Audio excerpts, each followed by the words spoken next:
What does your hat say? It says Iba Daddy.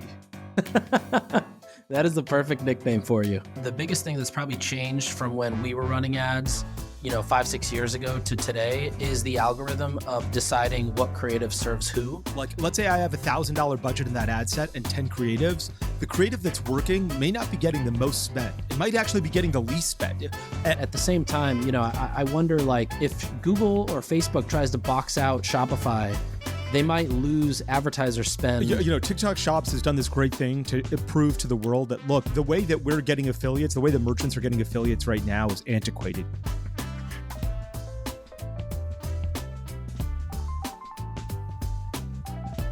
For the last decade of e-commerce, we've conditioned ourselves as marketers to just immediately offer someone a percentage off or dollars off the gross value of their order. Sure, it helps to capture emails, but it's setting expectations that your brand is a coupon cannon right out of the gate.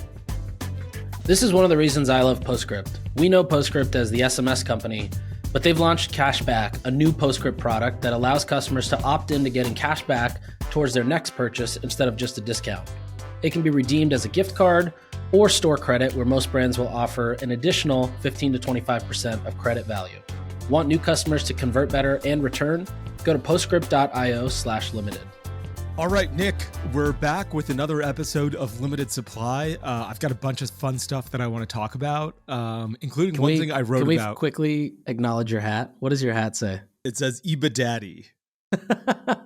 That is the perfect nickname for you. Yeah, I got this as a gift and I love it. It's been stuck in my parents' house and I finally found it. Amazing.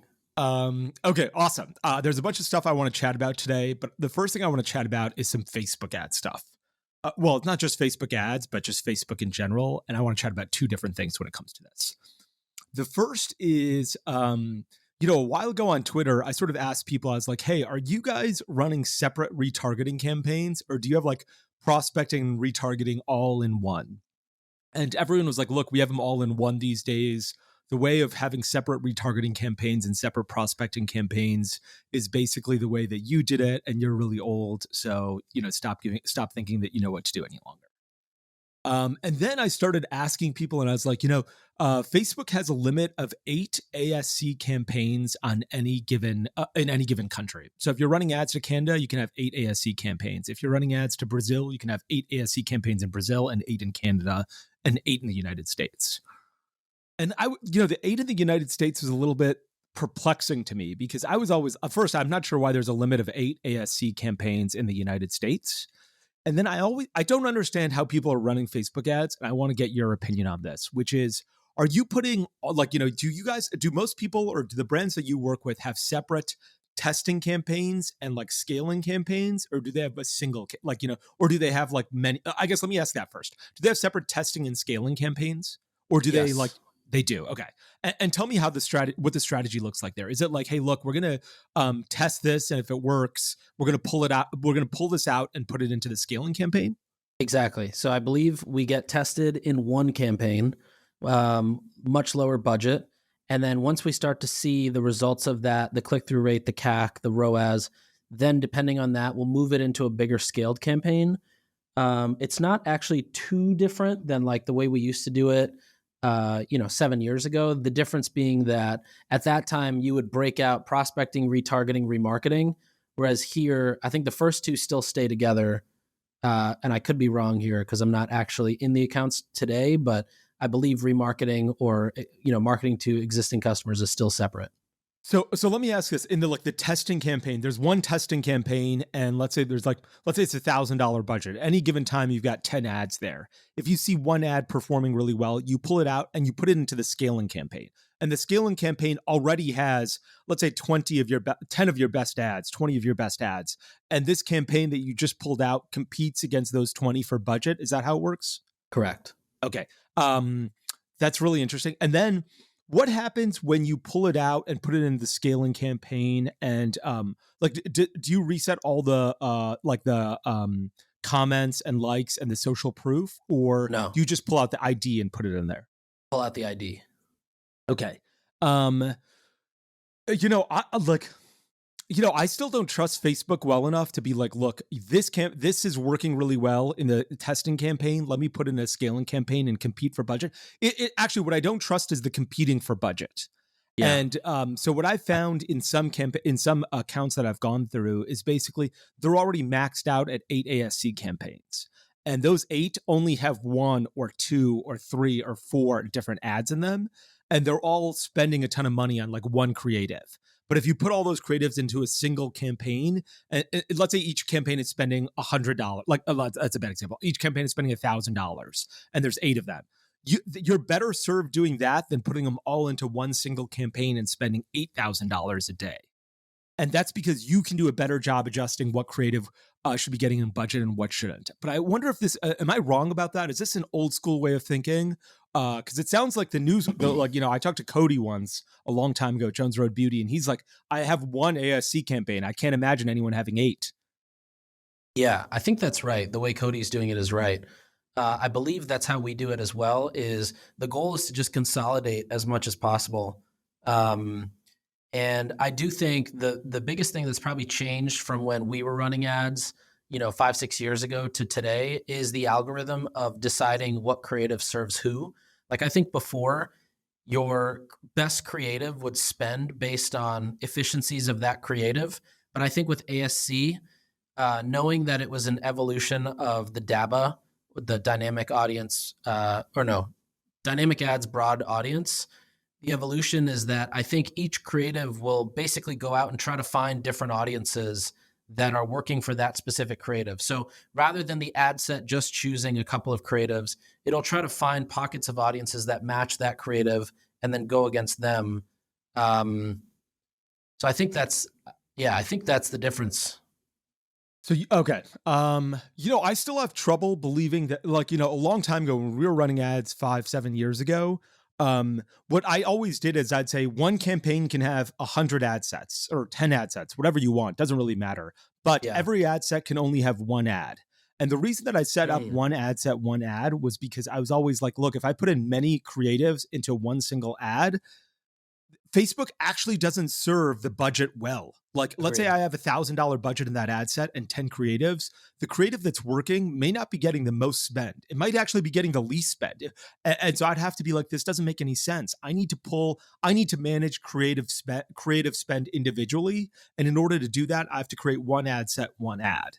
And, I wonder if the new way of doing it is, one campaign, it's sort of like now the campaign or ad set level, I guess, and like many creatives, or if it's still best managed one creative, one ad, so you can manage the spend behind each ad. It's very hard to like A/B test that kind of stuff, I think. But I might be wrong. And like that, if that is a change, it's a fundamental shift in the way that Facebook operates. And I still see I see businesses doing it both ways, the way Cody did it and the way that I did it 7 years ago. And I'm curious to see if old school advertisers that were doing this, have been doing this for 5 or 10 years, are still doing it our way, and new guys are doing it Cody's way. I still don't know what the right answer is, but I wanted to get your feedback on it. But you're saying one campaign for scaling, one campaign for testing. I believe that's how we do it. But what I'll do is I'll check with our team, and for the next episode, I'll have an answer for you. Okay, that sounds great. All right. Next thing I wanted to talk about on Facebook was actually something I talked about in my newsletter, and something we actually talked about at dinner a couple weeks ago when I think you hosted that dinner at that really nice restaurant, in the West Village. And basically, we realized at that dinner that transactions more and more were happening off of Shopify. They're happening a lot on TikTok shops. They're happening a lot on Facebook shops and Instagram shops. What's great, one of the crazy things that is I'm surprised hasn't happened is Google has not created their own shop.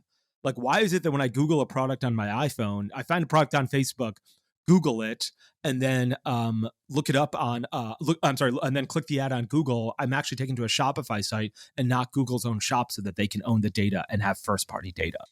I hate to think about it this way, but is this the peak or apex of Shopify right now? Facebook is sort of working again. Facebook stock is up a ton. Facebook Shops is driving ads to Shopify in large quantities still. I'm sorry, Facebook ads are still driving ads to Shopify. Facebook Shops is still new, but even if you get an order on Facebook Shops, it syncs to your Shopify website and gets on Shopify. Same thing with Instagram. Is this the apex of Shopify? Like, are Facebook shops and TikTok shops going to eat Shopify on the edges for the next couple of years, and then eat their lunch in 5 to 10 years? Yeah, it's a good question. So about 10 years ago, I was a part of writing this patent called programmatic digital commerce, and the entire idea. What were you, 4 years old? Like, how can you sign a patent at that time? No, they didn't let me sign it actually, which was the shitty part. Because you were under 18, I think. Yeah, I was 17. But the idea was that, we're serving banner ads to all these people. Most banner ads are view-through based, and you never want to rely on click-through conversions from banner ads. But the idea was like, what if we could segment out, let's say Justin Bieber's going on tour.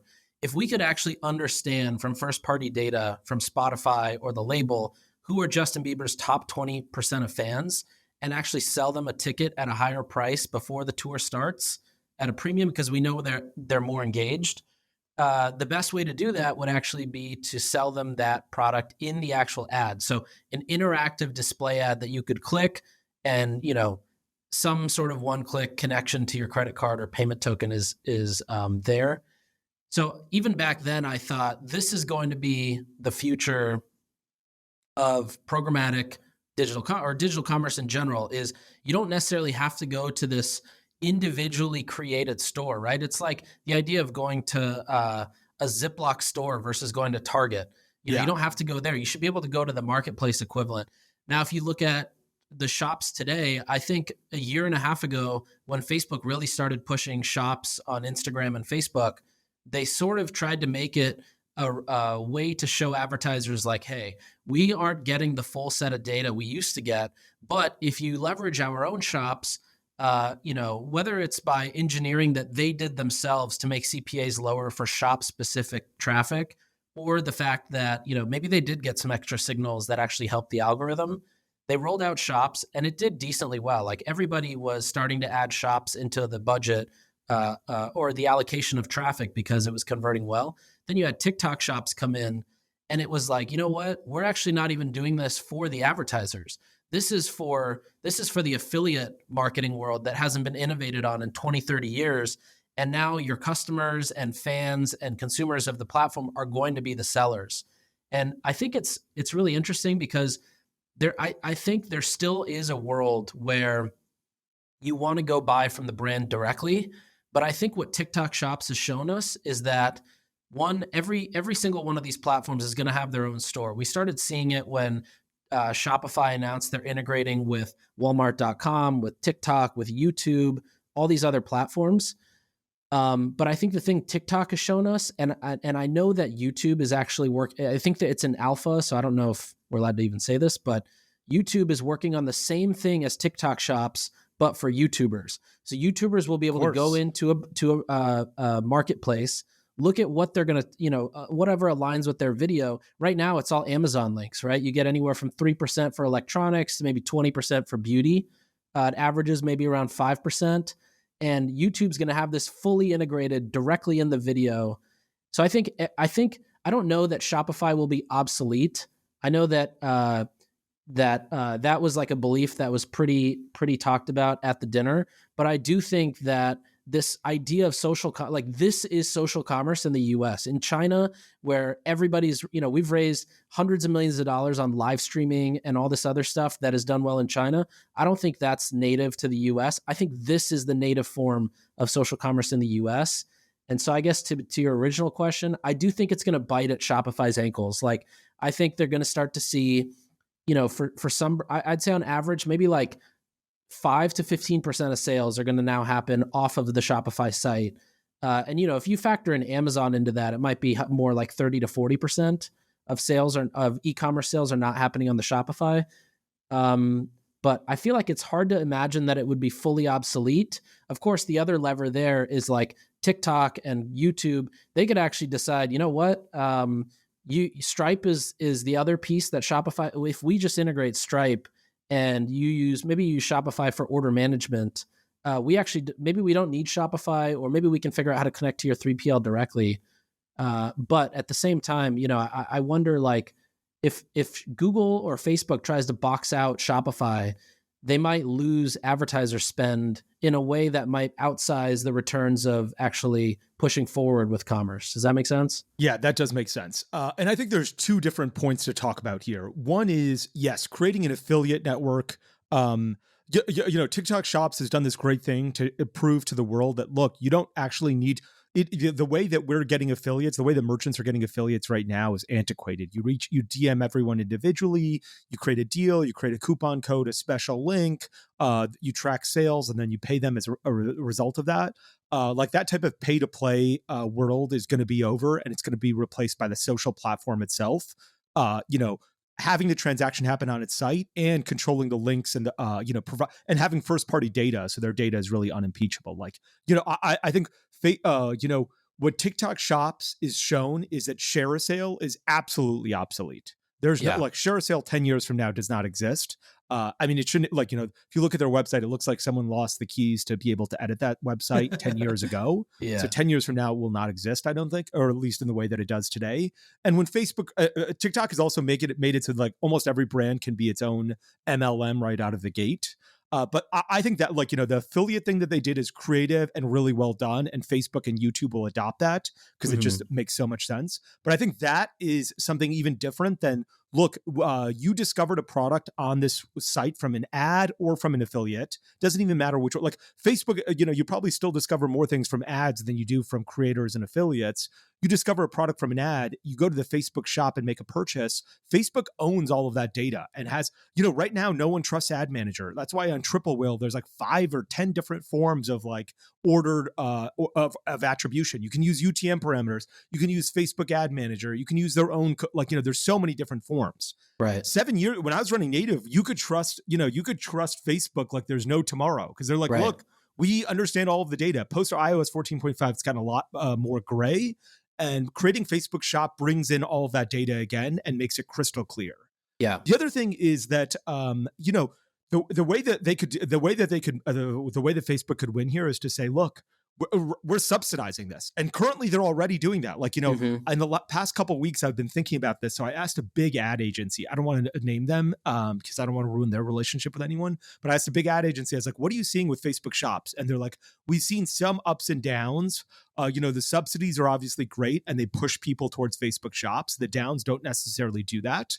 But right now it's mixed results and it's too early to tell. But if Facebook really gets behind it and says, we're going to subsidize shops more, people will switch to shop. Like if someone said to you, Nik, all of your brands can have their CPA that they have today if they get off of use Facebook Shop, or they can have 2x CPA, but they can drive the ad to their website on Shopify. They'd all say, I want Facebook Shop. I don't give 100%. A shit where the sale happens. Right. Facebook Shop or Shopify, whatever. All I care about is the transaction of getting done and me getting the money. And so I think Facebook really is in control here. And it's just a function of how long does it take them to build out a Shopify competitor internally, if that's their focus. A few years ago, they didn't have reviews. A few years ago, they didn't offer promotion codes. Now they offer both. Are they going to create subscriptions? Are they going to create an A+ page or a product detail page? If so, I think you're right. I bet it's probably around 5% of orders right now are lost on Shopify as a result of Facebook Shops and TikTok Shops, maybe even less. 5 years from now, I think it's 25% or 40%. Yeah, and that is really scary if you're a Shopify. Yeah. The other thing to think about too is the value of the first party data that you get on the site. So right now Facebook doesn't give you an email address because they know exactly who that user is. What happens to the value of email and the email list that you build on your Shopify site? And how do you capture people who visit your Facebook shop but then don't purchase? Do you have to pay to play? Facebook has messenger ads that are dirt cheap to send mass blast to anybody who's signed up on the list. Is that the new form of email that we have to think about? I think it is going to be something similar. It just seems to make so much sense because Facebook starts eating up Shopify's sales. Yeah. And not to do that to fuck Shopify, but to say, look, we're going to get better data. And it's going to be way more powerful if you can retarget people that visited your Facebook shop instead of your Shopify shop. Because we know what happened on Facebook. We know exactly. Right. And Facebook's data will forget about getting more clear the way it was 5 years ago, get even better. We know what products they looked at. We understand SKUs. We understand price points. We understand bundles. We understand even delivery timeframes. And so I think that it could be a radical change inside the e-commerce ecosystem. And The I other think thing- Shopify becomes Zapier then, like sort of Yeah. getting in, zapping in all of these sales from all of these Right. shops and zapping them out to your 3PL. Yeah, that's actually a fantastic way to think about it. The other thing too is, like the data that we lose now is if you go to Everlane and you choose to look at a beige colored top versus a navy blue top, Facebook used to get that data, and then your DPA ads from half days would show a navy blue jacket versus a beige or whatever the one that is Sure. you looked at there. We're going to now get that data. And on the same thing with TikTok shops, going through the process of uploading products into TikTok shop, they are collecting so much data on what exactly is in the products you're uploading. So like when we uploaded a product for Long Weekend, it was like, what's the ingredient list? Yeah. What is the certification? What is it, natural? Is it organic? Whatever. And that's just adding so much more zero-party data to my profile. If I buy from that brand, now in 2 years from now, when it becomes even more sophisticated, like their data set is, I think, going to be incredibly powerful. Yeah. We both know a guy in California who's killing it on TikTok shops. Yeah. Like when I think about that guy, I think, does he give a shit about his Shopify store? And I think the answer Probably may be no. And Yeah. he's probably doing $40 million in revenue a month. And I think he doesn't give a shit about his Shopify store. And that is scary. Agreed. Hey, Moiz, a couple weeks ago, I saw this company ProMix launched a protein-packed Rice Krispie treat. I don't know if you've heard of them, but the coolest part was after I purchased, I immediately got an email from Postscript CashBack, and it gave me $15 of cash that I could redeem on my next purchase, which I used as soon as my first box of bars ran out. Have you seen this before? Yeah, it's Postscript CashBack. It's a new product for them. It's amazing. Postscript is really known for SMS, but this cashback product actually increases email and SMS signups by 31%. It increases contribution margin by 5%. It's going to be huge for Postscript. That's amazing. If you want to see a demo and see how the product works, visit postscript.io/limited. That's postscript.io/limited. Okay, let's move on to some M&A stuff. I mentioned this in our last episode. Nutribolt, which is a company I think behind C4 Energy. Yeah, it just invested $90 million into Bloom Nutrition. What do you think of that? I think that's a smart move on both sides. Do you know if it was primary or secondary, or it didn't say? It didn't say, but I would imagine a lot of that secondary. Yes. And I think it gives, so the Nutribolt team is insanely sharp. I mean, they own 70% of the pre-workout market with C4. And they are some of the most savage marketers and brand builders I've ever seen. I know that they have pursued deals like this with other companies, both that are pre-launch and, we're going to have a celebrity backing, and also brands that are, as big as Bloom. And I mean, I think it makes perfect sense. It's like, hey, Bloom, you guys have gotten this far on your own. Why don't you take some cash off the table and let us get a seat here? We have every single distributor, every single connect, like anything Bloom could ever desire for their products, whether it's distribution, formulation. Nutribolt has a whole supply chain and facility to get products out quickly. Like everything they could want, Nutribolt already has, and they have at probably the best terms with suppliers, distributors, transportation, raw ingredients. So to me, it makes a lot of sense that they would do it. Is C4 just a pre-workout drink? I was looking it up right now. Is it They just have, pre-workout? I think they have a few SKUs, but they're definitely best known for pre-workout. Their energy drink is something that has gained a lot of market share in the last probably 5 years. But their C4... By the way, I've got a great name for an energy drink. It should be called ATP, which is like adenine triphosphate, the biology thing that causes, that is used for energy. I think yeah. Yeah, you use ATP and put a little organic benzene chemical compound next to it. I think people will love it. But anyway, I think it I think Bloom is amazing. And we talked a few episodes ago about how they lost all of their Amazon reviews and were taken down as a result of sort of being gray market Amazon marketers. I wonder if those reviews are back. Actually, let me look it up right now. They have a lot of them again. I think so, yeah. They have a lot of reviews. 2,100, no. I think it's still low. I think they still lost a lot of reviews. But they're back to being the bestseller, at least. Yeah. This really, I think it's great for Bloom. And to be honest, I bet Bloom makes an energy drink at this point because like Nutribolt just seems like the perfect person to make an energy drink with, especially like a greens energy drink. I don't know how that works or tastes, but it sounds like something that could be a big deal. It really makes me realize how big an opportunity that I don't understand what Athletic Greens is doing. Athletic Greens has seeded the market when it comes to Amazon, when it comes to wholesale at Target, at all these other places. So much so that Bloom Nutrition exists, and Bloom Nutrition is now large enough to get $90 million of financing. I bet half that was at least secondary, but like now they've got the backing of a huge institution. That institution isn't going to that institution is going to put resources behind Bloom in a way that's they're not going to really lose that for 90 million. Greens. Yeah, exactly. They're not going to be like, great, now Athletic Greens on Amazon. I guess we're going to have a tough time competing. They're going to be like, fuck it. We've got a ton of money. Let's compete as well. We're going to create new products. We've got formulators. We know how to do this. We've got distribution. Let's say Athletic Greens wants to get into Target. Can they? I'm not sure anymore. Target may have been like, look, we built Blooms. It's got an end cap at our stores. It's huge. It's the price point we want. We've got a close partnership with them. They're our guy. We've already backed the horse. And so I'm not sure I'm not sure what AG1 is thinking when they're like not taking it. Like, I understand what they were doing for a long time. We want to be singularly minded.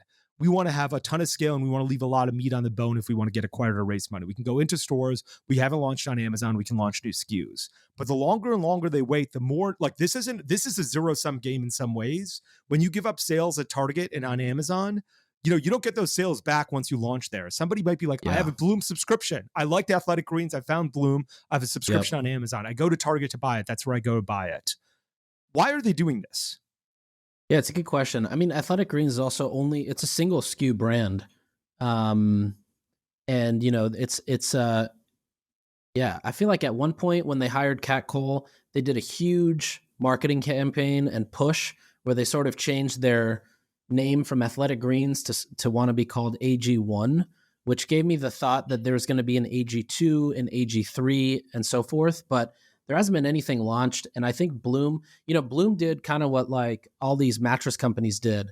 I remember the Casper founder was telling me, they were like, we came in, we built this incredible supply chain. We figured out exactly how to ship mattresses. We set up a factory. We had a great relationship. We set up a 3PL. We got everything going. And then these guys come along, I won't name who, but, basically the next wave of brands come along and they figured out, oh, wait a second, we can just find a factory that's making our stuff, tell them we're going to order it on demand and then drop ship it to the customer. And they kept, 60% of the margin that we didn't keep. And I think Bloom's doing the same thing, which is take advantage of a market leader who's educating the market. Grunz is another example. Grunz is like greens gummies. Think like Athletic Greens, but gummies. And they're doing the same thing. It's like there's companies that are pushing hard in the gummy space and in the green space. Let's just go in and let's just take market share of people who are already educated and already interested and understand the benefits. I think it was really smart of Bloom because they're also a fraction of the cost of AG1. They have virtually the same benefits. And they did a really good job building the brand. I think a lot of these secondary players do a poor job building brand. They did a phenomenal job building brand and adding that story with the founder. I think it's something that's like going to keep happening, but it's crazy that that no one else in this space got as brandable as Bloom did, following Athletic Greens. Yeah, I can't believe it either. I think that the way I think about it is like, when the United States was created, it was only sort of these 13 colonies. And then we bought like Louisiana and conquered the rest of like the continent. And, Athletic Greens is like, we founded these 13 colonies. They're great. We're just going to stay here. And meanwhile, a separate country that is Louisiana and the West Coast was like, fuck this, manifest destiny. We're going to build our own country here. And it's going to be, for a while, it's going to take a lot more time to build it because you've got a head start. But our country, our land is far more vast than yours. Totally. And I understand what Athletic Greens did, and I think that they are the market leader. The hard part is I don't understand why the market leader isn't taking advantage of their position as the market leader. And I think that 7 or 8 years ago, it might have been unclear what you should do. Should you remain direct to consumer only? Like Dollar Shave Club, even post acquisition by Unilever, was direct to consumer only for 10 years. When we were talking to Unilever about selling native, they were also going to buy our competitor. They're like, your competitor is going to be in brick and mortar stores. You guys are going to remain direct to consumer only. And I was like, are you guys crazy? Like the world is everywhere. Like, we can't not be everywhere. And it blows my mind that AG1 is still not everywhere. Okay, a couple other things that I want. Yeah, go ahead. I was going to say, somebody is reselling AG1 on Amazon. And they're selling over 1,000 units a month of 2 different SKUs. It's crazy that that Athletic Greens isn't on Amazon. Yeah. Yes. Yeah. Okay. 2 other things that I want to talk about fundraising. Actually, maybe 3. One is Sanzo raised $5 million. I thought that was really interesting, or I read that. The other was at Nut Pods. Are you familiar with Nut Pods? No. They were raised $33 million from VMG a really long time ago. I remember this brand. Yeah. And they had 19 million in sales in 2019. Those were the only numbers that I could get. They were acquired by a company called Perk Rock, which I've never heard of that company. They do. Anyway, Nut Pods does like plant-based creamers that stay refrigerated. So it's not like dairy creamers. Think cashew milk or almond milk or all that kind of stuff. I don't know. They've done a really good job with branding. Like, it's hard to think like, okay, Khalifa Farms is the almond milk that I should add into my coffee. Like, but Nut Pods is like, we're like, look, they're like, this is the almond milk to add into your coffee. I don't know what their revenue is, but I always really admired that brand. Anyway, they got acquired and I just wanted to throw that out there. There's one final thing that I want to chat about in terms of fundraising. And that is this information from Carta that I got. And Carta sort of said, hey, look, you might Carta, what Carta is? Yeah. Equity management. Can you explain it for people? Yeah. It's basically the paperwork side of managing equity and shares of investors or advisors who come into your company is insanely complicated. And Carta basically does that, similar to how AngelList made it easy to manage SPVs, investments, and funds. Yes, that's exactly right. And so Carta released this report and was sort of like, look, if you're raising money, what is the average check size that people invest? And I think that's always been really, that's really been valuable information, because people are always, people in our shoes are like, how much, people are always like, how much do you invest? People will come to me and be like, I'm raising $10 million. Moiz, can you invest $10 million? And I'm like, how well, like, are you insane? Like, of course I can't invest $10 million. I'm not Jeff Bezos here. And so they were like, look, what is the average check size depending on the amount raised? So let me start. So I'm going to give you a bunch of different ranges of like how much a business raised, and you tell me what you think the average check size is. Okay. And we'll start with 2.5 million to 4.9 million. What do you think the average check size is for a brand? So, and like Carta knows this information because they're like, okay, this business raised $5 million. Here are all the investors and how much they put in. What is the average check size of somebody who raised $2.5 to $5 million? I'd say 25K. Okay. It's actually more than that. I'm surprised that you thought it was so low. It's 50K. Okay. Okay, average check size of people who raised $1 to $2.4 million. So let's say you just raised $1 million or $2.5 million. You got several investors. Like if this, like the $2.5 to $5 million, usually at that point you have like some institutional money. Yeah. Like some institution is going to come in and put in at least $1 million.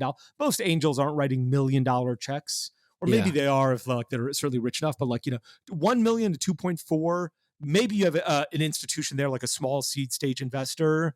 But what do you think the average check size is there? Yeah, for that, I would say 25K for this one. It's 40K for that one. Damn. Okay, 2 more that I've got for you. Okay. One is $250,000. They raised $250,000. I think it was to $1 million, 250,000 to $1 million. So here it's very likely that it could just be angel investors. There may be some like wealthy, some guy who's had an exit and raised money. Could also just be friends and family. What do you think the average check size is if you did 250K to 1 million? I'm going to go for 25K. Okay. It's 12,500 here. Wow. Oh, wow. Pretty low. Yeah, that's way lower. I mean, yeah, that means people are writing like, a couple $1,000 checks. Absolutely. Yeah. If you're doing friends and family, you might be getting a couple $1,000 checks for sure. Because it's hard to be like, imagine if you just graduated undergrad or even you're 27 years old, your friends now work at, they're consultants or lawyers or bankers or something. And you go to them to hit up money. They're not going to be like, well, let me give you a $50,000 check. That's going to be a lot of their net worth at that point. Right. It's 12,500. Okay, the last one I'm going to ask about, and then I think we got to go at some point, is $5 million or more. So this is hard because this could also mean like, $9 million. Yeah. What do you think the average check size is at $5 million raised? 150K? 95K, really close. That's a really tough one to get. So yeah, that is really close. Yeah. But about 95K, virtually $100,000 if you've raised $5 million. Do you remember what the last check you wrote was? Or not company, but just the amount and valuation? Or good question. Money raised? Or money raised. Was the last check? I read a bunch of like, I'll look if I'm investing in a fund. I'll probably like different.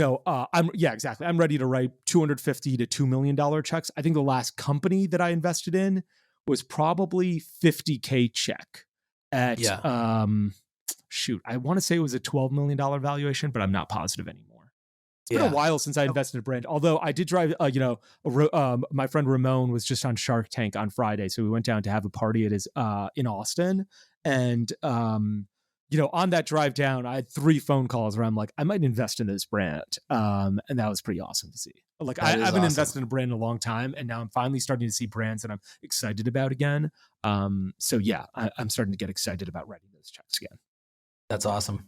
Okay, I know we want to do an audit of a website, and I'm still not going to tell you its name. This is the second time I've messed this up and forgotten to add this to the agenda at the very beginning. So next episode, I'm going to apologize to these guys on Twitter. Yeah, let's start with the audit of this website. I'm really excited to do it. These guys volunteered their website, gave me a little bit of information about themselves. I'm sure they're excited to do it, but I'm going to send them an apology on Twitter. I don't want to talk about it just yet because I don't want people to go to the website. We're going to do it together on the next episode. Amazing. Thanks for listening to this episode, and we'll see you next week. Thanks, guys. Thanks for tuning in. We'll be back next time to cut through the noise in CPG, retail, and e-commerce. And if you enjoyed this episode, then why not share it with a friend? And be sure to subscribe on whatever platform you listen to your podcasts on.